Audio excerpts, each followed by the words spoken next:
and other senior officers. ఇప్పుడు ఇక్కడ మన కాన్ఫరెన్స్ కూడా అందరూ కూడా ఒకే వేవ్ లెంగ్త్ లో పనిచేయాలని డిస్ట్రిక్ట్ లెవెల్లో ఉండే డిస్ట్రిక్ట్ ఆఫీసర్స్ అందరినీ వీడియో కాన్ఫరెన్స్ లో పెట్టాం. అక్కడుండే డిస్ట్రిక్ట్ ఆఫీసర్స్ కి అందరికి కూడా నా నమస్కారాలు. మొట్టమొదటిసారిగా కలెక్టర్స్ కాన్ఫరెన్స్ కి మీకు అందరికీ స్వాగతం. ఇది ఒక హిస్టారికల్ కాన్ఫరెన్స్. ఎప్పుడు కూడా ఎప్పటికప్పుడు ఒక లక్ష్యాన్ని నిర్దేశించుకుని తద్వారా ముందుకు పోవాల్సిన అవసరం ఉంది.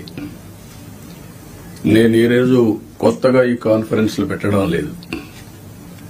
95లో నేను ముఖ్యమంత్రి అయినప్పటి నుంచి ఇది 4th టైం సీఎం అయిన తర్వాత విధిగా కలెక్టర్స్ కాన్ఫరెన్స్లు పెట్టి ఏం చేయాలనేది ఒక డైరెక్షన్ ఇవ్వడం గాని కలెక్టివ్ రెస్పాన్సిబిలిటీ గుర్తు చేస్తూ ముందుకెళ్లాం. ఇప్పుడే మిత్రులు మాట్లాడారు. ఈరోజు మనం కాన్ఫరెన్స్ ఒక చరిత్ర తిరగ రాయబోతుంది. అదే సమయంలో మనందరం ఒకటి గుర్తుపెట్టుకోవాల్సిన అవసరం ఉంది. 5 ఏళ్లకు మునుపు ఒక కాన్ఫరెన్స్ పెట్టారు. కొంతమందికి ఉండే ఆఫీసర్లకి, సీనియర్ ఆఫీసర్లకి అందరికీ జ్ఞాపకం ఉంటుంది. అదే ప్రజావేదికలో కలెక్టర్స్ కాన్ఫరెన్స్ పెట్టి ఆనాటి ముఖ్యమంత్రి ఈ కాన్ఫరెన్స్ అవుతానే ఈ బిల్డింగ్ కూలగొడతామని అనౌన్స్ చేసి విధ్వంసానికి శ్రీకారం చుట్టాడు. అక్కడి నుంచి 5 ఏళ్లు అన్ని రంగాల్లో ఒక రంగం అని మిగల్లేదు. నేను 4వసారి ముఖ్యమంత్రి అయిన తర్వాత ఫస్ట్ టైం నేను ముఖ్యమంత్రి అయ్యాను. ఇబ్బందులున్నాయి, ఆర్థిక ఇబ్బందులున్నాయి. కానీ ఆఫీసర్లో మొరేల్ చాలా హైగా ఉంది. అప్పుడు ఆ రోజు జరిగింది కాస్తో కూస్తో ఇన్ఎఫిషియన్సీ, లేకపోతే కొంత కరప్షన్. ఇప్పుడు అట్లా కాకుండా విధ్వంసం, పనిచేసే ఆఫీసర్లందరినీ పక్కన పెట్టడం, ఆఫీసర్లు కూడా బ్లాక్ మెయిల్ చేయడం, ఒకటి కాదు అన్ని కలిసి ఈరోజు ఈ స్టేజ్కి నేను ఎప్పుడూ చూడనంత ఒకటి బ్రాండ్ ఏపీ దెబ్బతినింది. ఆఫీసర్ల యొక్క మనోభావాల్ని దెబ్బతీశారు. ఢిల్లీకి పోతే ఒకప్పుడు Andhra bureaucracy one of the best bureaucracy, మీరు గుర్తుపెట్టుకోవాలి. ఇక్కడి నుంచి పోయిన ఐఏఎస్ ఆఫీసర్స్ సక్సెసివ్ 3-4 ఐటీ సెక్రటరీలు అయ్యారు కంటిన్యూగా. ఇక్కడి నుంచి పోయినటువంటి ఫైనాన్స్ సెక్రటరీస్ ఆర్బీఐ గవర్నర్లు అయ్యారు. ఇక్కడి నుంచి పోయిన వాళ్లు కేంద్రంలో కీలక బాధ్యతలు వహించారు. వరల్డ్ బ్యాంక్ వెళ్లారు. ఈ రోజు మనం చూస్తా ఉంటే ఆంధ్ర ఆఫీసర్స్ అంటే ఢిల్లీలో కూడా అన్టచబుల్స్ కింద వీళ్ళేమి చేయలేరు అనే పరిస్థితికి వచ్చారు. ఎప్పుడు కూడా మనం గుర్తుపెట్టుకోవాల్సింది, నేను ఇంత మునిపే మీతో చెప్పాను, ఒక చిన్న తప్పు జరిగితే కరెక్ట్ చేయొచ్చు కానీ టోటల్ గా విధ్వంసానికి గురైనటువంటి రాష్ట్రాన్ని మళ్లీ పునర్నిర్మాణం చేయాలంటే ఎక్స్ట్రా ఎఫర్ట్స్ కూడా మనందరం పెట్టాల్సిన అవసరం ఉంది. నేను రాజకీయాల్లో 45 years ఉన్నాను, 4.5 decades ఉన్నా. గ్రామాల్లో కరెంట్ లేని రోజులు, రోడ్లు లేని రోజులు. అక్కడి నుంచి ఈ రోజు చూస్తే కరెంటు ఊర్లోనే ఉత్పత్తి చేసుకునే రోజులు.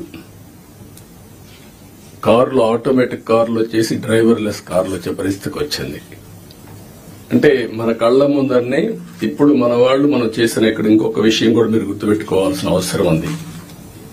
అన్నింటికంటే పబ్లిక్ పాలసీస్ అనేవి చాలా పవర్ఫుల్. మనం తీసుకునే నిర్ణయాల ద్వారా రాష్ట్ర భవిష్యత్తుని, భావితరాల భవిష్యత్తుని మార్చే శక్తి పబ్లిక్ పాలసీస్ ఉంటుంది. దానికి ఎగ్జాంపుల్ మీరు చూసినప్పుడు 1991 ఆర్థిక సంస్కరణలు ఆర్థిక సంస్కరణలు రాకమునుపు ఇదే దేశం, ఇదే అడ్మినిస్ట్రేషన్, ఇదే ప్రజలు. కానీ బిఫోర్ మీరు చూస్తే భారతదేశం 2%, 3% గ్రోత్ రేట్. అదే ఆర్థిక సంస్కరణలు వచ్చిన తర్వాత కాంపిటేటివ్ ఎకానమీకి దోహదం చేశాం. అక్కడి నుంచి ఈ రోజు 2047కి సూపర్ పవర్ గా తయారయ్యే అవకాశాలున్నాయి. 5th లార్జెస్ట్ ఎకానమీకి వెళ్ళాం.